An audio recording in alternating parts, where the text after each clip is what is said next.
এখন বর্তমান আম কাঁঠাল লিচু সিজন চলছে। আলহামদুলিল্লাহ, আল্লাহ রাব্বুল আলামিন আমাদের যে নিয়ামত দান করেছেন তার মধ্যে থেকে একটি নিয়ামত হচ্ছে আম কাঁঠাল লিচু। এটা আল্লাহ রাব্বুল আলামিন আমাদেরকে দিয়েছেন।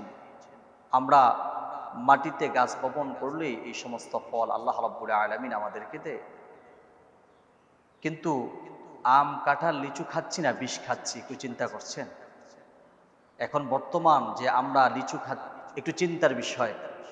আল্লাহ রাব্বুল আলামিন এগুলো আমাদেরকে অর্গানিক দিয়েছে, নেয়ামত হিসাবে অর্গানিক দিয়েছে। এগুলো খাইলে আমাদের শরীর স্বাস্থ্য ভালো থাকবে। কিন্তু এখন বর্তমান আমাদের সমাজে কিছু অসাধু ব্যবসায়ী আছে, এরা আমাদেরকে বিষ খাওয়াচ্ছে।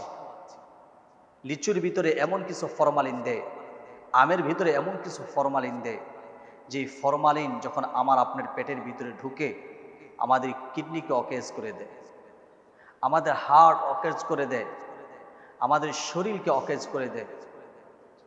এজন্য আসুন আমরা খুব যাচাই বাছাই করে খাবো। ফরমালিন কোনো খাবার খাওয়ার চেষ্টা করব না।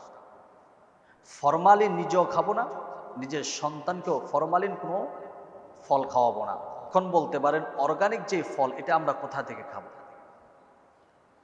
এজন্য একটা পরামর্শ আমি দিতে পারি, সেটি হচ্ছে, দেখবেন অনেক সময় অনেক আলেম ওলামা আম বিক্রি করে, কাঁঠাল বিক্রি করে অনলাইনে। তারা এই কথা বলে যে আল্লাহর উপর বিশ্বাস রাখুন, শুধু আপনাদেরকে অর্গানিক জিনিসটা পৌঁছানোর জন্য, ফরমালিন মুক্ত ফলটা পৌঁছানোর জন্য আমরা এই ব্যবসায় নেমেছি। আপনারা সেখান থেকে 5 কেজি 10 কেজি অর্ডার করতে পারেন।